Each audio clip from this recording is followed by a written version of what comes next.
సోమవారం ప్రదోష వ్రతం ఎందుకు చేస్తారు? సోమవారం రోజు నక్తవ్రతం చేయాలని చెప్పేసి మనకి శివపురాణంలో కనిపిస్తుంది. సర్వసాధారణంగా చాలామంది కార్తీక మాసంలో సోమవారాలు నక్తవ్రతం చేస్తూ ఉంటారు. మరికొంతమంది ముఖ్యంగా ఉత్తర భారతదేశంలోని వాళ్ళంతా కూడా శ్రావణ మాసంలో కూడా సోమవారాలు నక్తవ్రతం చేస్తూ ఉంటారు. కానీ మనకి శివపురాణంలో కనిపించేటువంటి విషయం, నక్తవ్రతం సదా ఎప్పుడు కూడా చేయవచ్చు. అయితే నక్తవ్రతాన్ని ఎవరు చేయాలి, ఎందుకు చేయాలి అనేటువంటి సందేహం కూడా చాలామందికి రావచ్చు. స్త్రీలు సౌభాగ్యం కోసం అని చెప్పేసి సోమవారం రోజు నక్తవ్రతం చేస్తే వాళ్ళకి పార్వతీ పరమేశ్వరుల అనుగ్రహం వల్ల సౌభాగ్యం లభిస్తుందిట. ఏ స్త్రీ అయినా, కన్యలైనా, లేదు సువాసినులైనా, లేదు పూర్వ సువాసినులైనా కూడా, అంటే వచ్చే జన్మకైనా వాళ్ళకి సౌభాగ్యం లభిస్తుంది. శివపురాణంలో మనకి ప్రత్యేక కథనాలు కూడా కనిపిస్తాయి. భర్త ఎక్కడికో వెళ్ళిపోయి చనిపోయాడో బ్రతికి ఉన్నాడో తెలియనటువంటి స్త్రీ చిన్నప్పటి నుంచి చేస్తున్నటువంటి సోమవార వ్రతాన్ని పూర్తి చేయటం వల్ల, అంటే అలాగే ఆవిడ నియమ నిబంధనలతో చేస్తూ ఉండటం వల్ల ఆమె భర్త తిరిగి వచ్చాడు, మళ్ళీ ఇద్దరూ కలిసి ఉన్నారు అనేటువంటి విశేషం కూడా మనకి శివమహాపురాణంలో కనిపిస్తుంది. అంటే ఎవరికైనా తెలియక భర్త తన దగ్గర నుంచి దూరంగా వెళ్ళిపోయినా అలాంటి వాళ్ళు కూడా తిరిగి వచ్చేటువంటి అవకాశం ఏర్పడుతుంది. సౌభాగ్యవతిగా భర్తతో కలిసి అన్యోన్యంగా జీవితాంతం ఉండేటువంటి అవకాశం ఏర్పడుతుందిట ఈ సోమవారం రోజు ప్రదోష వ్రతం చేయటం వలన. అంతేకాదు, మరి పురుషులు కూడా ఎందుకు చేస్తారు? కార్తీక మాసంలోనూ శ్రావణ మాసంలోనూ పురుషులు కూడా సోమవారం నక్తం ఉంటూ ఉంటారు కదా. అంతేకాదు, చాలామంది ఉత్తర భారతదేశంలోనూ చాలా చోట్ల కూడా సోమవారాలు నక్త వ్రతం చేసేటువంటి పురుషులు కూడా మనకి కనిపిస్తారు. పురుషులు కూడా చేయవచ్చు. చేయటం వల్ల ఈశ్వరానుగ్రహం లభిస్తుందిట, సుఖ సంతోషాలు లభిస్తాయిట, వాళ్ళ కామ్యాలు అభీష్టాలన్నీ నెరవేరుతాయిట. అంతేకాదు, ఇంకా ఎందుకు చెయ్యాలి? చంద్రమహర్దశ నడుస్తున్నటువంటి వాళ్ళు, చంద్రుడు జాతకంలో బాగా లేనటువంటి వాళ్ళు, చంద్రుడు దుస్థానాల్లో ఉన్నప్పుడు, నీచలో ఉన్నప్పుడు, అమావాస్య చంద్రుడు అయినప్పుడు, క్షీణచంద్రుడు అయినప్పుడు, జాతకాల్లో ఆయా దశలు అంతర్దశలు వచ్చినప్పుడు వాళ్ళు మానసికంగా బాధపడుతూ ఉంటారు, మానసిక ఒత్తిడికి లోనవుతూ ఉంటారు.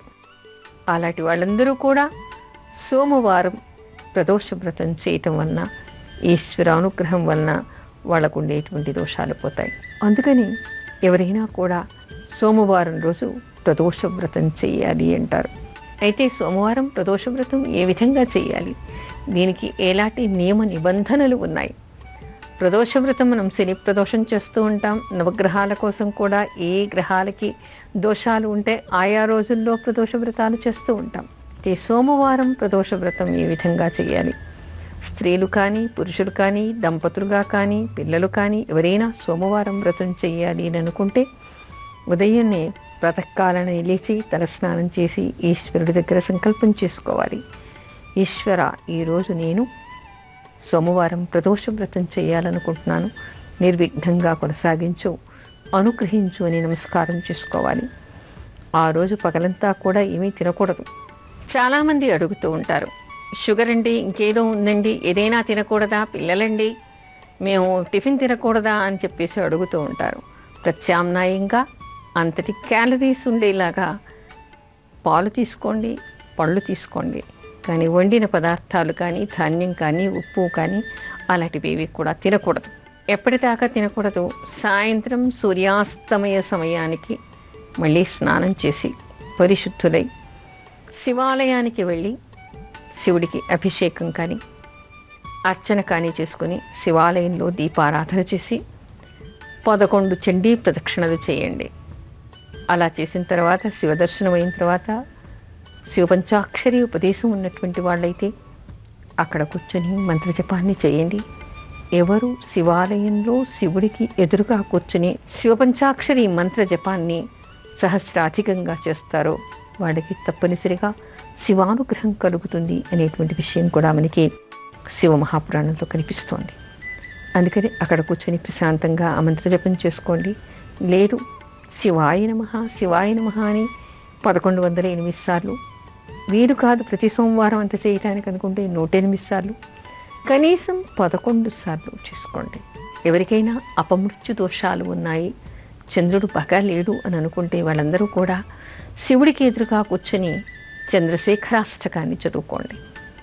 ఒకవేళ మీ పిల్లలు పసిపిల్లలు చదవలేరనుకుంటే వాళ్ళ పేరు మీద మీరు చదవండి. ఆ పిల్లల్ని తీసుకుని వెళ్ళి ప్రదక్షిణలు చేయండి, దీపారాధన చేయించండి, వాళ్ళ పేరు మీద అభిషేకాలు కానీ అర్చనలు కానీ చేయించండి.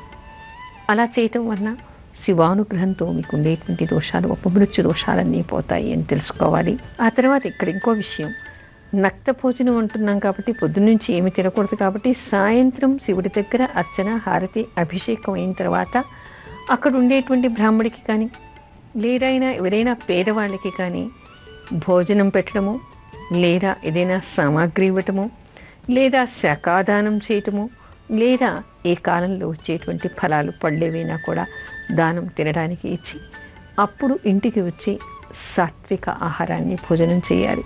సాత్విక ఆహారం అంటే కారం పులుపు తినకూడదని కాదు, కారం పులుపు లాంటివి కానీ లేదా మధ్య మాంసాలు కానీ ఉల్లి వెల్లి లాంటివి కానీ అన్నీ మానేసి సాత్వికమైనటువంటి ఆహారాన్ని తినాలి.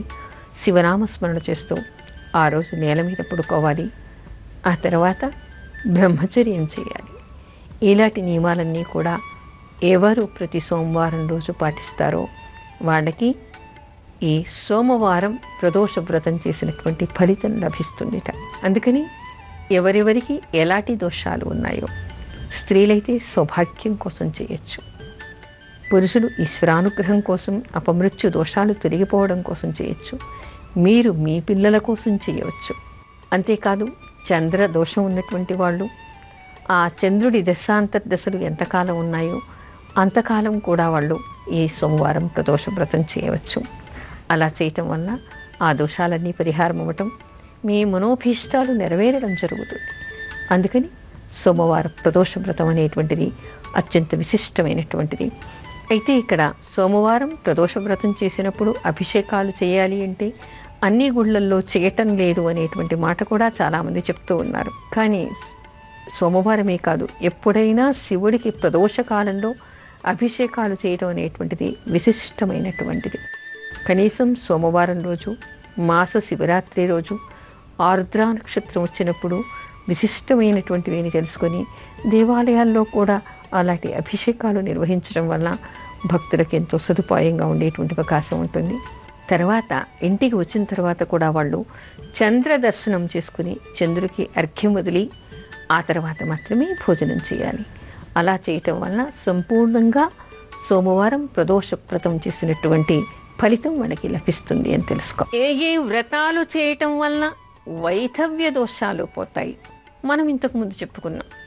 కుంభ వివాహమని, రవి చెట్టుతో వివాహమని, విష్ణు ప్రతిమతో వివాహమని, లక్ష్మీనారాయణులు శివపార్వతుల ప్రతిమలు దానం చేయాలి అనేటువంటివి కూడా చెప్పుకున్నాం. అయితే కొంతమందికి వివాహం కాకముందు తెలియక వివాహమైన కొంతకాలానికి దోషాలున్నాయని భయపడిపోతూ ఉంటారు. అలాంటి వాళ్ళంతా కూడా ఎలాంటి వ్రతాలు చేయాలి?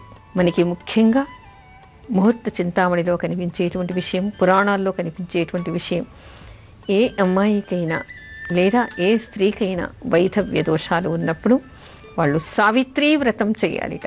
మనం మొన్ననే చెప్పుకున్నాం, ఈ మధ్యన జ్యేష్ఠ పౌర్ణిమకి సావిత్రి వ్రతం చేయాలి, పట సావిత్రి పౌర్ణిమ వ్రతం చేయాలని. అలా స్త్రీలందరూ కూడా వైధవ్య దోషాలు ఉన్నాయి అని అనుకుంటే లేని వాళ్ళు కూడా ఈ జన్మకి మరు జన్మకి కూడా సౌభాగ్యం లభించాలని వట సావిత్రి పౌర్ణిమ వ్రతం చేయవచ్చు.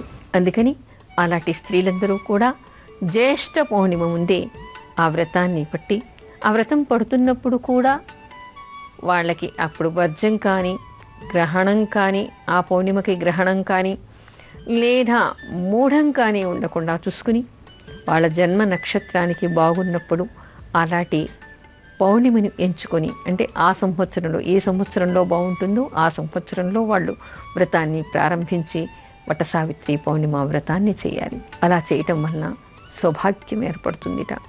ఎందుకంటే ఆ సావిత్రి కథలోనే మనకి కనిపిస్తుంది. సాక్షాత్తు నారదుడి వచ్చి ఆవిడికి చెప్పాట, ఈ రోజుకి 1 సంవత్సర కాలానికి నీకు వైధవ్య యుగం ఉంది, సత్యవంతుణ్ణి నువ్వు ఎలా వివాహం చేసుకుంటావు అన్నట్ట. నాకేం పర్వాలేదు, నేను సావిత్రీదేవిని నమ్ముకున్నాను, నాకు పర్వాలేదు అని ఆవిడ సత్యవంతుణ్ణి వైధవ్య యోగం ఉందని తెలిసినా వివాహం చేసుకుని సావిత్రి వ్రతాన్ని ఆవిడ కూడా చేసింది. సావిత్రి అంటే సతీ సావిత్రి అని కాదు, ఆ సతీ సావిత్రి కూడా ఈ సావిత్రి వ్రతాన్ని చేసింది. అమ్మవారి అవతారాల్లో అమ్మవారిని 5 రకాలుగా కూడా చెప్పుకుంటూ ఉంటాం మనం. గాయత్రి, సావిత్రి, రాధ అనేటువంటివి మనం చెప్పుకుంటాం. అలా సావిత్రీదేవి, ఆ సావిత్రిని ఉపాసించటం వలన సౌభాగ్యం లభిస్తుందిట. అలాగే సతీ సావిత్రి కూడా తన భర్త ప్రాణాన్ని వెనక్కి తెచ్చుకోగలిగింది, సౌభాగ్యాన్ని కాపాడుకోగలిగింది. అంటే ఆవిడకి జాతకంలో వైధవ్య యోగం ఉన్నప్పటికీ సావిత్రి వ్రతం చేయటం వలన ఆవిడకి సౌభాగ్యం తిరిగి లభించింది, జాతకంలో ఉన్నటువంటి దోషం పరిహారం అయింది అనేటువంటి విషయం మనకి పురాణ కథల్లో తెలుస్తోంది. అంతేకాకుండా మరో వ్రతం కూడా మనకి ఉంది. అదేమిటి అంటే, ఎవరైనా సరే సౌభాగ్య తదియ అని చేస్తూ ఉంటారు.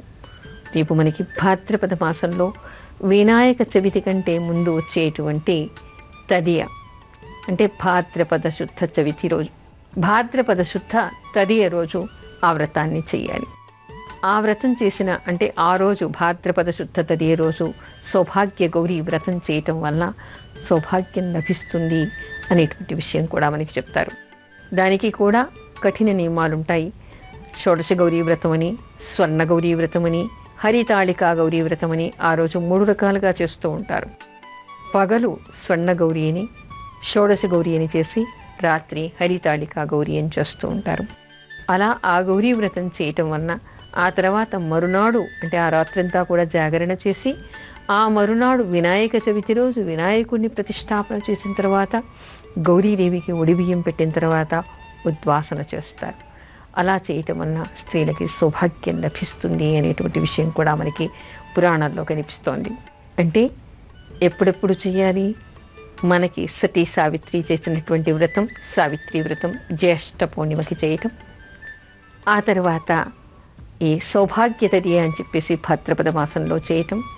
అంతేకాదు, ఎప్పుడు సోమవారం రోజు అమావాస్య వస్తుందో ఆ రోజు రావి చెట్టుకి సర్వమంగళ మాంగళ్యే శివే సర్వార్థ సాధకే శరణ్యే త్రయంబకే గౌరీ నారాయణీ నమోస్తుతే అనేటువంటి మంత్రం చదువుతూ అశ్వత్థ నారాయణుణ్ణి అంటే నారాయణమూర్తి స్వరూపంగా మనం రావి చెట్టును చెప్తాం. ఆ విష్ణుమూర్తిని తలుచుకుంటూ సౌభాగ్యం లభించాలని ప్రార్థన చేస్తూ రావి చెట్టు దగ్గర దీపారాధన చేసి, సోమవారం రోజు రావి చెట్టును తాకకూడదు, తాకకుండానే అక్కడ భూమి మీద అలికి అష్టదళ పద్మాన్ని పెట్టి దీపారాధన చేసి 108 ప్రదక్షిణలు చేసి సౌభాగ్యవతులందరికీ కూడా పసుపు కుంకుమలు పండు తాంబూలాలు సమర్పించి ఆ చెట్టు దగ్గర నారాయణమూర్తికి ఏదైనా నివేదన చేసి సౌభాగ్యం కాపాడమని నమస్కారం చేసుకుని వెళ్ళాలిట. సోమవారం అమావాస్య వచ్చినప్పుడు ఆ వ్రతాన్ని చేయటం వల్ల కూడా స్త్రీలకి సౌభాగ్యం లభిస్తుందిట. అంటే ఎన్ని రకాల వ్రతాలు మనకి ఉన్నాయి, చాలా ఉన్నాయి మనకి. కాకపోతే సమయాభావం వలన అన్ని వ్రతాల గురించి మనం ఇప్పుడు ఈ సమయంలో చెప్పుకోలేకపోతున్నాం. కానీ గోపురంలో సమయం వచ్చినప్పుడల్లా ఎప్పుడెప్పుడు ఎలాంటి విశేషాలు ఉన్నాయి, ఎలాంటి వ్రతం చేయటం వల్ల సౌభాగ్యం కాపాడబడుతుంది అనేటువంటి విషయం మనం గత కొద్ది రోజులుగా చెప్పుకుంటూనే ఉన్నాం. అయితే ఇవాళ 3 వ్రతాల గురించి ముఖ్యంగా మనం చెప్పుకున్నాం. ఒకటి సావిత్రి వ్రతం చేయటం, అది జ్యేష్ఠ పౌర్ణిమకి. ఆ తర్వాత సౌభాగ్య తదియ వ్రతం చేయటం, అది మనకి భాద్రపద శుద్ధ తదియ రోజు వస్తుంది, ఆ రోజు చేయటం. ఆ తర్వాత సోమవతి అమావాస్య, ఎప్పుడు సోమవారం అమావాస్య వస్తుందో ఆ రోజు ఆ వ్రతాన్ని చేయాలి. అలా చేయటం వలన స్త్రీలకి సౌభాగ్యం లభిస్తుంది అని మనకి ఆధ్యాత్మిక గ్రంథాలు చెప్తూ ఉన్నాయి. అదే కాకుండా 33 పౌర్ణిమలు అనేటువంటి వ్రతాన్ని చేస్తారు. వరుసగా 33 పౌర్ణిమలు కూడా ఈ వ్రతాన్ని పౌర్ణిమ వ్రతాన్ని చేయటం వలన అక్కడ ఏమిటంటే అట్లు చేసి దానం చేస్తూ ఉంటారు. పౌర్ణిమ రోజు స్త్రీలు సాయంత్రం వరకు ఉపవసించి చంద్రోదయం అయిన తర్వాత వ్రత కథను చెప్పుకుని దీపారాధన చేసి ఒక్కొక్క పౌర్ణిమకి ఆ అట్ల సంఖ్య పెంచుతూ ఉంటారు.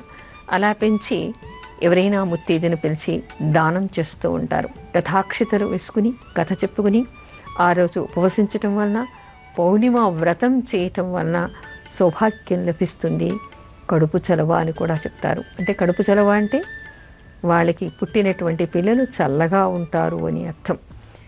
వాళ్ళ పిల్లలకి ఎలాంటి అపమృత్యు దోషాలు రావు అని అర్థం. అందుకని కడుపు చలవ కోసమని, అదేవిధంగా సౌభాగ్యం కోసం అని చెప్పేసి 33 పౌర్ణిమలు కూడా ఈ వ్రతం, చంద్రవ్రతం చేస్తుంటారు. అమ్మవారిని ఆ రోజు ప్రత్యేకంగా అర్చిస్తూ ఉంటారు. అలా చేయటం వలన కూడా సౌభాగ్యం లభిస్తుందిట.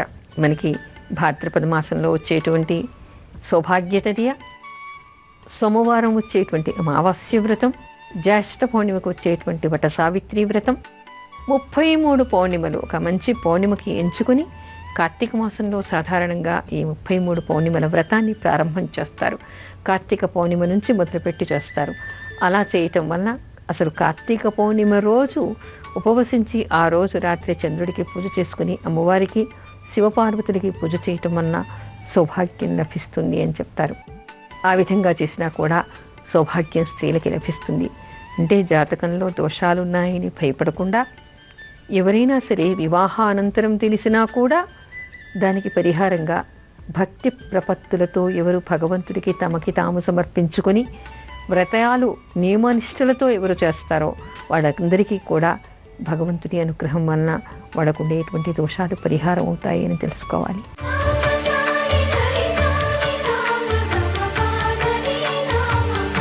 ఈవేళటి మంత్రం ఉమాపతయే నమః. ఉమాపతి ఎవరు? ఈశ్వరుడు. ఉమా ఎవరు? పార్వతీదేవి. ఆ ఇద్దరిని కలిపి ఆ నామాల్ని జపించటం వలన ఆ పార్వతీ పరమేశ్వరుల అనుగ్రహం లభిస్తుంది అని తెలుసుకోవాలి. పార్వతీ పరమేశ్వరుడు ఎవరు? ఆది దంపతులు. ఎవరైనా వివాహంలో మొట్టమొదటిగా కొలిచేది గౌరీదేవిని. గౌరీదేవి అనుగ్రహం ఉంటే సౌభాగ్యం లభిస్తుంది అంటారు. అందుకని ఈరోజు మనం సౌభాగ్యం గురించి చెప్పుకుంటూ ఉన్నాం. ఏ స్త్రీకి సౌభాగ్యం కావాలి అని అనుకుంటే వాళ్ళంతా కూడా ఏ పూజలు చేయలేకపోయినా సోమవారాలు ప్రదోష వ్రతం చేసి ఉమాపతయే నమః అనేటువంటి నామాన్ని జపిస్తూ ఉండండి. ఆ ఉమాపతి అనుగ్రహం వలన, పార్వతీ పరమేశ్వరుల అనుగ్రహం వలన సౌభాగ్యం సిద్ధిస్తుంది అని తెలుసుకోవాలి.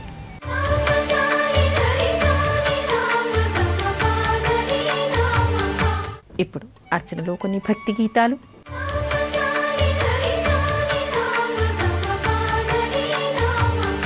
నమః శివాయ నమః శివాయ ఓం నమః శివాయ నమః శివాయ నమః శివాయ ఓం నమః శివాయ. త్రిలోకపాలుని త్రినేత్రధారుని శివలీలలు అతి మధురం. శివ ఓం నమః శివాయ.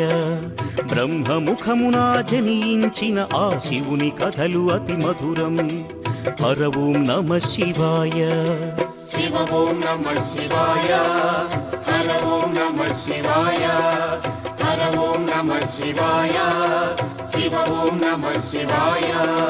కాలరథముపై శివశంకరుడు ఉగ్రరూపుడై కదిలి శివ ఓం నమః శివాయ. దేవలోకమే సంతసించెను త్రిపురాసుర సంహారం. హర ఓం నమః శివాయ. పుష్పం నమః శివాయ పత్రం నమః శివాయ ధూపం నమః శివాయ దీపం నమః శివాయ. నమః శివాయ నమః శివాయ ఓం నమః శివాయ. నమః శివాయ నమః శివాయ ఓం నమః శివాయ. నమః శివాయ నమః శివాయ ఓం నమః శివాయ నమః శివాయ నమః శివాయ ఓం నమః శివాయ. హాలాహలమే పాల సంద్రము జన్మించిన ఆ క్షణము శివ ఓం నమః శివాయ. పానము చేసి హాలాహలము లోకముగా చెను శివుడు. హర ఓం నమః శివాయ. నాదం నమః శివాయ గానం నమః శివాయ తాళం నమః శివాయ భావం నమః శివాయ. అసురుల గురువు శుక్రాచార్యుడు శివునితో తలబడి ఓడే. శివ ఓం నమః శివాయ. ముల్లోకములు శంకరుడేయని శివశక్తిని కొనియాడే. హర ఓం నమః శివాయ. ప్రణవం నమః శివాయ స్మరణం నమః శివాయ.